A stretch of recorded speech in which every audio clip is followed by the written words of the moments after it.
Hey CDA and welcome back to Distant Worlds 2. Today we are going to see how much war we can actually wage without waging any war. But in order to do that, first we have to make peace. Now, for those of you who don't know, when you talk to an enemy that you are currently at war with, um, you can say, let's negotiate a deal, let's make peace, and then they will likely accept this deal because right now I am in the process of completely abolishing their entire empire from the universe. But I want to kind of hold on that a little bit because my fleet is kind of getting all damaged, low on troops, etc. So this is basically just a convenience truce that we're saying. Now, there's a huge list of mining stations, research stations, etc. in here that are actually now in my territory, and that the game is suggesting me that maybe I want to buy those things, because obviously I could just build my own mining station, but it will take time, it will take money, etc. Now, as you can see, all of these have a monetary value attached to them, and right now this value is a huge negative, and that will allow them to say no to this deal, even though if they say no, they will probably be destroyed anyway. Now, there's a couple of things you can give them. You can simply give them money, but you can also give them characters back. So apparently we captured a spy, an ambassador, and a leader, and all of those have pretty significant values. Now, I can also just give them my galaxy map. That's not necessarily all that interesting. I can give them some technology rather than just cash. But there's also a couple of other things that you can give. For example, the special locations to ruins, etc. Those are apparently extremely valuable. This one is almost worth 2 million. So if I add one of those, then they will say, yeah, sure, now I will accept that deal. Not entirely sure what they're going to do with that information, but yeah, you could do that if you want. Alternatively, you can just add some money to the deal, in this case 400k credits, and then you say, what do you think? And they say, well, that sounds just fine. And then we have done that. Now, we actually want to talk a moment to the Xenix domain as well. Because right now we also captured quite a few of their territories as well, even though we actually didn't even declare war on them. But yeah, we also want the stations to go along with that. And it will also make sure that all these little ships that are now flying around in our territory will become ours, and well, not the ships will, they won't become ours, that's not true, but we will not be in such a difficult position with all those ships flying around. It just clears up the map a little bit. What do we want to give them? We don't really have anything other than technology and stuff like that to give them, but we do have plenty of money, so let's give them 400k as well. And there we go. And now we have a lot of new mining facilities and so on. And all these ships should soon start making their way out of our system. Now, what I really wanted to do in this episode was actually try and maybe colonize Sol or Earth or Terra or whatever you want to call it. There's Mars in here as well, there's Jupiter, etc. So basically this is the original human system. There's also some ruins on here. There's just one problem. Apparently the colony is outside of colonization range. Now, I actually had to look this up because if you look at the map, you would be like, well, out of colonization range? Why? I mean, we have been colonizing some other systems closer by. It seems like we should be able to colonize something there, but right now we are not. And that apparently has something to do with the fact that it is inside a nebula, and that sort of seems to mess that up. Now, what we can try and do is go to a system like this and see if there is maybe a colonizable planet somewhere in here. There is actually. So we can try and colonize this system, which is really close, and maybe then we can jump on that. But that's something we'll have to figure out as we play. Now, something else I want to do is I want to reorganize my fleets, I want to upgrade them, and then I want to kind of go into mega fleet mode. Because honestly, even though this whole split of forces was quite tactical, I'm not entirely sure if it was worth the hassle, and to be honest, having to manage 5 or 6 attacking fleets,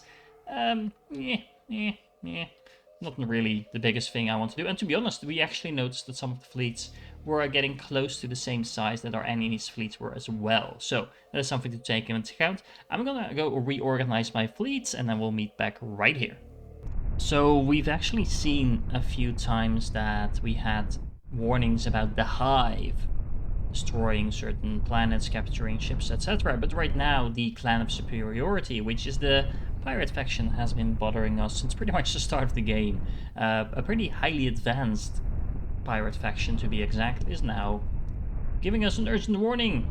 Hail, Dirtsider, we are not friends or allies, but you should know that the Hive, an ancient foe to all, a terror from time beyond to remembering, has returned. We have just heard from one of our picked ships that a Hive carrier now approaches our system. We will fight, but we cannot defeat them on our own. We are proud, but without your help we are doomed. If you join us in defeating the Hive, we will join your empire. If you stand aside, then you will earn our further contempt. Know that when we are gone, they will come for you. Well, this is the Hive ship, and apparently it's a ship that has a total power of 57k. That is a lot. Which apparently mostly consists out of interceptors and bombers, so that's interesting. What we're going to do is we are just going to send all our ships after it and see how far that gets us. So yeah, I guess we will help out. Let's find out if this is actually going to be successful at all. And let's speed up the time while we do that. Okay, so we actually got another urgent warning, and this time from the Farlanar Conformity. That's our main competitor. And they also seem to be attacked by the Hive. And in this case, it's a destroyer, which to be honest is not all that strong. So I'm assuming that there's going to be more ships than that. But we can promise to help them anyway. I mean, why not? Actually wondering how well this destroyer is going to do against what this seems to be a pretty decent defense from their side, so it's going to be interesting. These ships are really fast though, they are really agile, and they do pack a punch, although this one in particular, I don't know, doesn't seem to hold up all that well, to be honest. And there it is. Well, at least we promised to help, right? In the meanwhile, the other ship that the pirates asked us to help with is... I actually have no idea where it is. It's over here, apparently. And to be honest, it's doing a lot of damage. It's just flying around killing stuff, but all in all, it's doing a pretty good job of that. And the problem with a carrier like this and with a strength like this is that I really need all my ships to arrive at the same time in order to actually be able to take it on. Otherwise, it will just shoot everything out of the sky really fast. And yeah, that's just not gonna work.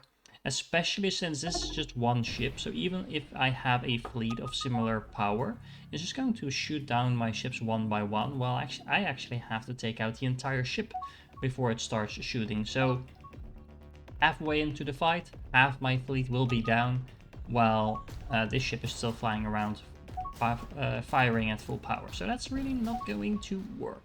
However, we are currently upgrading, retrofitting our fleets. I also reorganized them a little bit in such a way that we only have 3 now, and we have them on each side of our empire. So we have one on the east, which is really all the way on the east. We have a fleet that's going to be stationed in the south, and then we have another fleet that's going to be stationed in the west. Right now, I'm trying to get it to station itself over here, but it's apparently deciding to retrofit somewhere else. I'm not entirely sure why it tends to do that, but I also do want it to retrofit, so yeah, let's just go with that. Retrofitting in this particular instance is going to be really powerful because we upgraded all of our weapons, shields, etc., but most of our ships actually don't have access to that just yet. So going to do that, and then hopefully take care of some of those Hive ships, as well as maybe conquering the rest of the galaxy in the progress.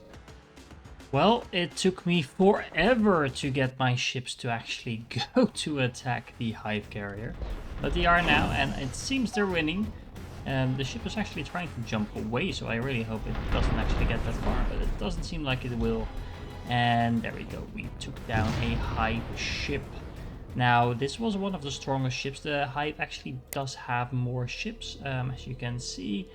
There is quite a few that are flying around somewhere in the universe that we can see. A couple of them actually seem to be even stronger. We can actually check this one out. So we can see that there's similar destroyers over here as well. They seem to be disabled. I'm not entirely sure why that is. I don't think they're in my territory. Whoa, okay, never mind. They are in my territory. Well, that's interesting. What's even further interesting is that they seem to be disabled. Okay, so there's apparently more of these hive carriers flying around trying to destroy my ships. Okay, not entirely sure I'm happy about that, but then again, it doesn't seem to be the biggest problem in the world. It's mostly the hive carriers that seem to be the problem.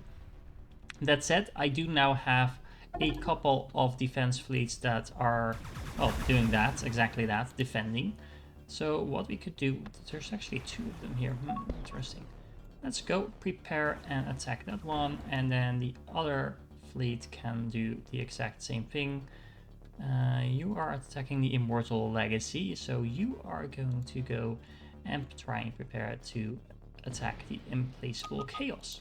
Because, I don't know, seems to make sense to me.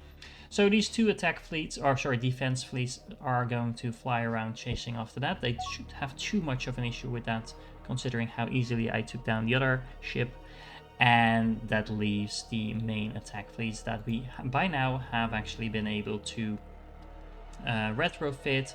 I keep pushing the retrofit button, and to be honest, it doesn't feel like every single ship in the fleet is actually retrofitted. That could actually be the case for the simple reason that, well, you need materials to upgrade everything, and the shipyard might actually have run out of materials. But anyway, I am going to supply all of these with troops. Now, the way I've done that, because to be honest, if you put troops in a fleet, troop ships in a fleet, it's not always the most effective in terms of actually picking up troops. So, what I've done is that I actually just built random separate troop ships, and I will now just go and say, okay, they will just fly around and pick up troops because that's what they do. And then you can just say, well, maybe you should join the Western Fleet, and well, maybe you guys should join the Eastern Fleet. And then these troop ships, you can join the Southern Fleet.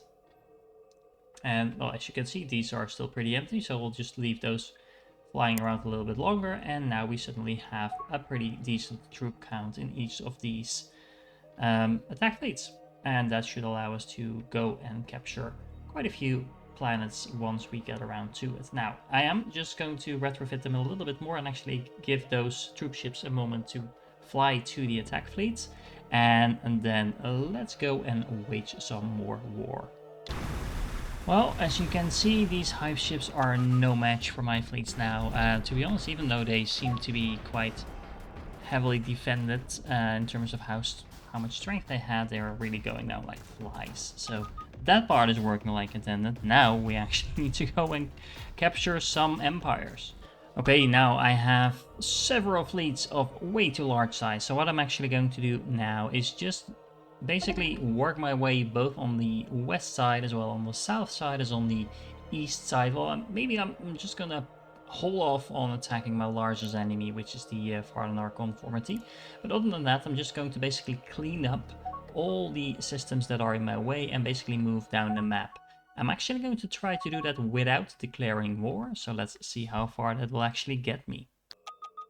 Okay, so just a snapshot in between. I'm pretty much just steamrolling the entire galaxy now. It's taking quite a bit more time than I actually anticipated, for the simple reason that, especially the whole issue with making sure you have enough troops, etc., feels a little bit unbalanced. Fleets, no problem. I mean, I can shoot everything out of the air, but actually getting enough troops to a planet to capture it, it's not necessarily difficult at this point. I mean, I have pretty decently sized amounts of troops in my fleets, but it's a bit tedious moving from planet to planet to planet. To be honest, you could actually just go and just bombard planets, just wipe out the enemy. To be honest, that's probably more efficient to do, but yeah, I just want the shiny stuff. I want the colonies of the others. I want to integrate them into my empire. Not everyone is necessarily happy about that. As you can see, one of them is actually rebelling. But all in all, it's going pretty well. I'm actually not declaring war with anyone at the moment. I'm just attacking them, so no war weariness. And that seems to be kind of a bug. I think the AI is too afraid to actually declare war at this point in the game. I'm not entirely sure why the power of my fleet keeps creeping up, by the way. I don't think I've added any ships, I mean. Although the troop transports are actually capturing ships, so they might be integrated into my fleet, actually. That might explain why my fleet is actually slowly growing in power. I've conquered all the Xanax over here, so we took out 2 empires. Also, most of the Rhination, I think that's how you pronounce that, the red faction that was in the middle here. As you can see, they're down to 3 systems. I'm currently about to conquer all 3 of them, so they will be wiped out pretty quickly as well. Now, this empire here in the middle, that was kind of all over the place, has dozens of colonies, and I'm in the process of capturing all of them in the middle. As you can see, it's quite a few of them. And similarly, there's another empire here in the middle with the same purplish color as our main enemy, unfortunately. But we are in the process of capturing their colonies as well. Then, to be honest, it only leaves 2 major factions, still the 2, the Pentulimum and the Farlanar Conformity. They're nowhere near the threshold of winning the game. I'm creeping closer, so I'm pretty much going to win the game before I can actually take them out. But at this point, yeah, there's nothing really stopping me. I haven't actually seen a single hive ship for a long time. Either the pirates, as far as they are still in the game, actually don't know. Do we still have pirates in the game? A couple of them. They don't bother attacking me anymore either, so every now and then we do get a random ship under attack, but that's just from the empires trying to fight back without much success, honestly. So, yeah. Just going to keep at it until we actually win the game, and of course I'm gonna show you what that looks like. So give me an hour or so, because quite frankly the lag is getting too much. The game is slowing down quite a bit, so even though we're steamrolling, the steamrolling is slowed down by the lag. Anyway, be right back. We did it, guys. It took about 20 episodes, and honestly, at the end, my game turned into a slideshow rather than an active real-time strategy, grand strategy game. But yeah, we've done it. As you can see, we have now an economy that's 55% of the total galaxy. We have a population that's about the same percentage of the total, and 60% of the colonies in the game belong to us. That's the main part of our score. In the meanwhile, we also have destroyed far more ships than we lost. Honestly, I'm really surprised that the ratio is only this 800 versus 600, because honestly, I'm blowing up ships left and right at the moment, so I'm not entirely sure what it is based on, like I've said before. But anyway, we got the score, so that is what counts. We also have the most tourist income. We have only 1 defense treaty, actually, with one of the galaxy's empires that was all the way in the back, but hey, it gives us some score. And we actually have quite a few continental colonies as well. So we are, for some reason, not doing all that good in trade income. I'm not entirely sure how that works. I mean, I would say that when you have such a large empire, you should probably be making the most trade income. But I think in this case, trade income is actually between empires, and considering no one really wants to be our friend anymore, that might explain why we're not doing that well. But anyway, we got through to the 70% threshold. As you can see, all the other empires didn't really stand a chance there in the end. Overall, as you can see, all this blue area now belongs to me. I'm actually taking over the last few empires here as well. I actually left the purple and pretty much all the southern empires completely alone. I didn't want to piss them off and start another war, even though we could probably have handled that, because as you can see, one of my main fleets actually has over 1 million power at this point. Quite honestly, I'm not entirely sure why that is. I think that has something to do with the fact that for some reason we have something like 8 generals and 5, what do you call them, fleet commanders or something with them. Especially the generals, they keep popping up. We keep conquering them from other empires, etc. So that probably adds into the power there as well. That's probably something you could consider. That just shows the strength of the leaders. As you can see, they all give pretty decent boosts. But anyway, yeah, all our fleets doing pretty well. I made some additional fleets. I actually had all of these destroyers and things like that. Battleships, I think I built a couple of those. Yeah, as you can see, a battleship has 43k power just by itself. A lot of those were just standing around on standby just in case I needed them, but it turned out we didn't need them. actually think I have a couple of troop ships as well. Uh, to be honest, oh, this is all ships actually. Let me see. Ships not in a fleet. There we go. So we had a couple of ships on standby, especially ships with troops. I really found that if you just let those troop ships fly around, they will gather up troops as they basically do their thing, and that's really handy when you can just combine them with your fleets, and then suddenly you have a fleet that has a pretty high troop count, rather than having to manually then fly your fleet past a lot of systems in order to pick them up. So just a convenience thing.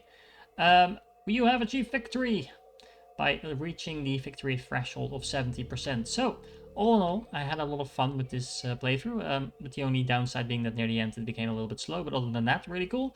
One thing I think is a real shame is that we were not actually able to colonize our Sol system. I think there's a couple of more quests after this. There's a lot of ruins on these planets, and that will probably help you kind of progress in terms of the story. But as you can see, we are actually not able to colonize anything in this system. That has nothing to do with the fact that there are still enemies in this system, as far as I know anyway. Yeah, we couldn't do it because it's actually in one of these nebulas. Anyway, I really hope you enjoyed this series. I know it's been quite a long series, and this is one of those games where you either hate watching it gameplay or you really like it. There seems to be quite a strong crowd of you who actually seems to enjoy this. So, thank you for watching. If you're still here at the end of this last episode, you are awesome. And make sure that you provide me with some suggestions if there's games that you want me to play on the channel, if there is guides you want to see on any of the games that I've been playing. I'm actually looking forward to making a bit more guides. These Let's Plays are really cool to do as well, but all in all, I think compared to the Dyson Sphere type of content, that's kind of like a hybrid between gameplay and guides, and I think that's really where my strength lies. So if there's anything in particular you want to see a guide on, let me know in the comments, and I hope I catch you in the next one.